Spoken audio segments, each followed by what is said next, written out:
Ole tuna pimoin I athing hming hriat alo soyang thingtrang thingtrang zairum zairum khiang mẹ ame lo chi khom ma thing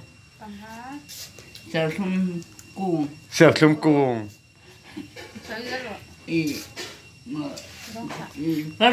phát trọ thing dậy pel atron mo atron mo nem chơi sao rồi cá độ nó có phổ thông đơn phổ thông nào thing mình xuyên cái tia lồng thing mình xuyên cái sợi đó chứ thing trăng sợi to khiang mẹ sợi to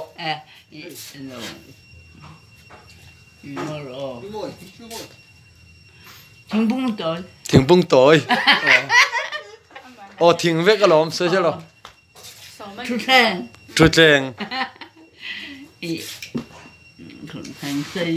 chút đèn xây mi đã lù lò con nuôi lên em con nuôi lâu thì sao rồi con khar pon nha thing vét cái lồng thing ở trong cái xiêm vét cái nha sợi sao rồi bedroom phổ thông đơn sợi sao rồi tục ver dar lang sợi sao rồi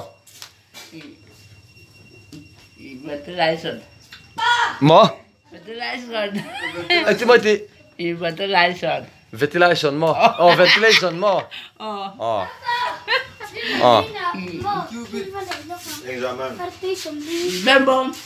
bell bomb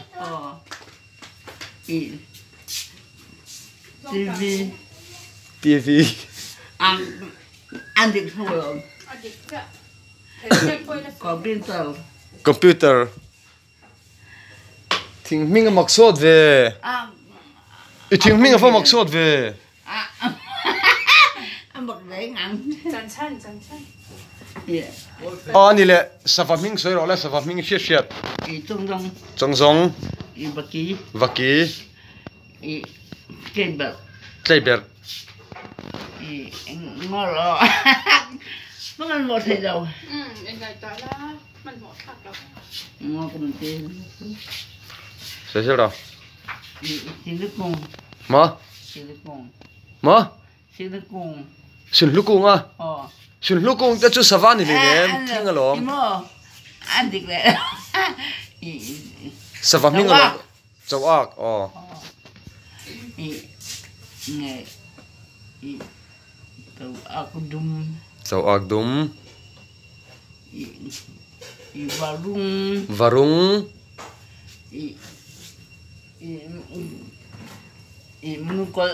mulukol chimbuk iba hrenem em về chimpirut chimpirut anh tiếng Anh là chimpirnu lo lẹ cái tiếng lâu rồi sao sao rồi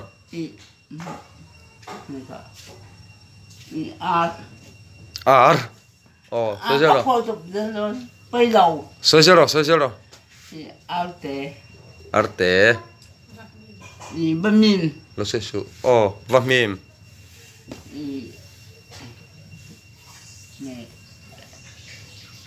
vaki vaki